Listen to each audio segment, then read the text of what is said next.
Ready to roll?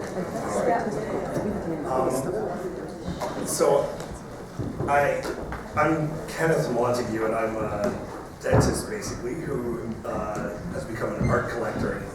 And sometimes I do some curatorial work, but mainly I'm an art collector. And I think that the focus, maybe this short time frame today, would be to perhaps talk about some new acquisitions in my wedge collection. I think that's probably a better way to go than going through a big history, but I should give you a little background. I was born in Windsor, across from Detroit. My parents are from Jamaica, and there's sort of a bit of a tri-cultural kind of feeling that I think I kind of convey to people. They sometimes can't figure it out. Is it Canadian accent, American, or like it's always kind of where you're from. And that I'm kind of that where are you from generation of Canadians.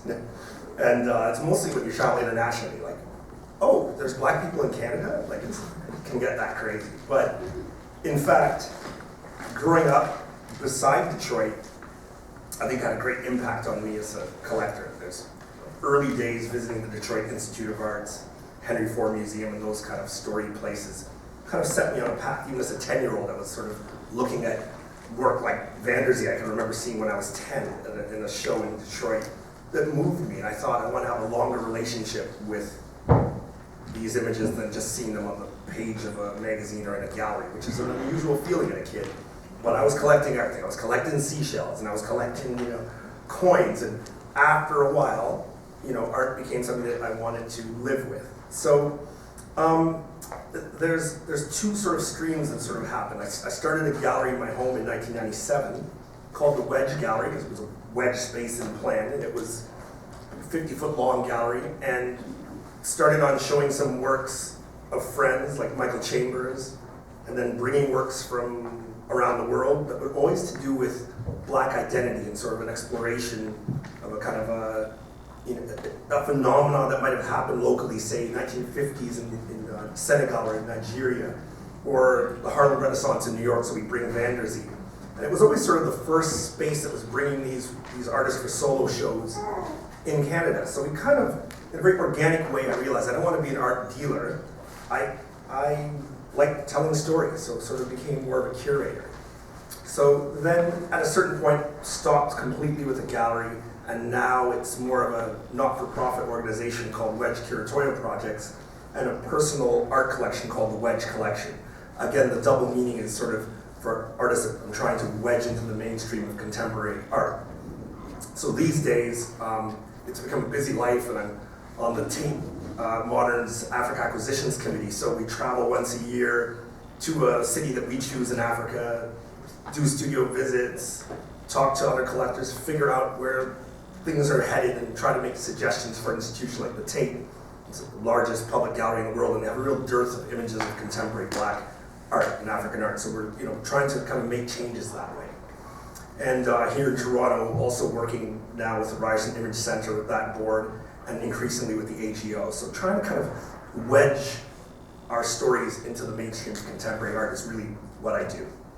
So I'll zip along and show just the last maybe 5 or 6 artworks that I've purchased for the Wedge collection in the last year.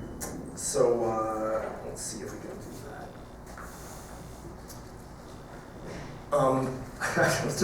Just now I was getting a phone call, literally sitting here during the break from the bank saying, we need the bank transfer number for like an artwork that I've just purchased. And this is a painting, a watercolor from Marcia Curie, who's not really on the radar. There was an article on her in the New York Times last year from Holland Cotter, so she's sort of becoming better known, but she's from Nigeria, and the Tate Committee, we took a trip to Nigeria last year, and I first got acquainted with her work, but she's lived now for 20 years in Europe and in America, and I think that's kind of informed and changed her work. So she is someone who studied at the University of Nsukka with a professor like Ellen Atsui, so she started with a very kind of now familiar kind of graphic treatment with lines, and it was sort of, in a lot of ways, her work was much more figurative, and now it's become abstract and even minimal, which is also a big change for me as a collector, where I've always been about portraiture. In the last few years, I'm sort of moving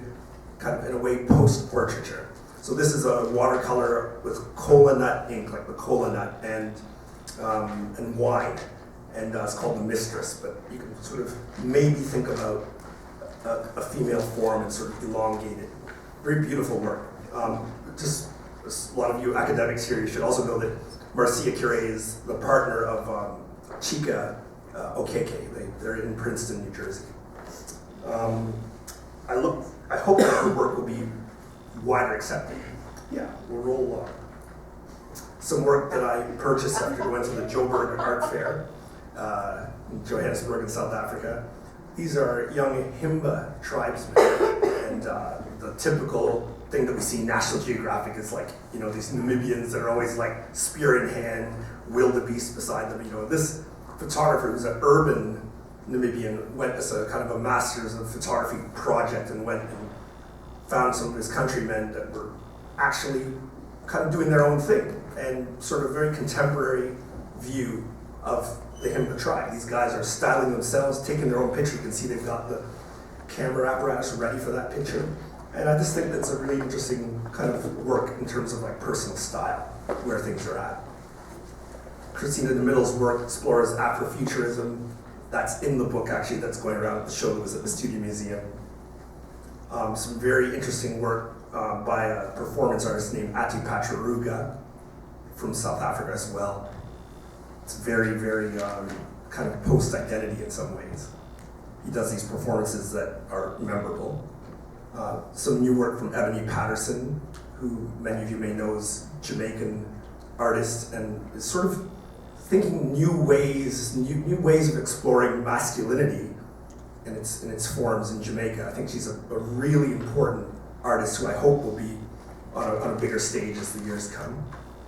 And finally, I'll end with work that I just purchased for the collection from a show that is a Wedge curatorial project, and I hope that some of you will have the energy to join us later. We'll give a tour with Wedge tonight at 6:30 at the Gladstone.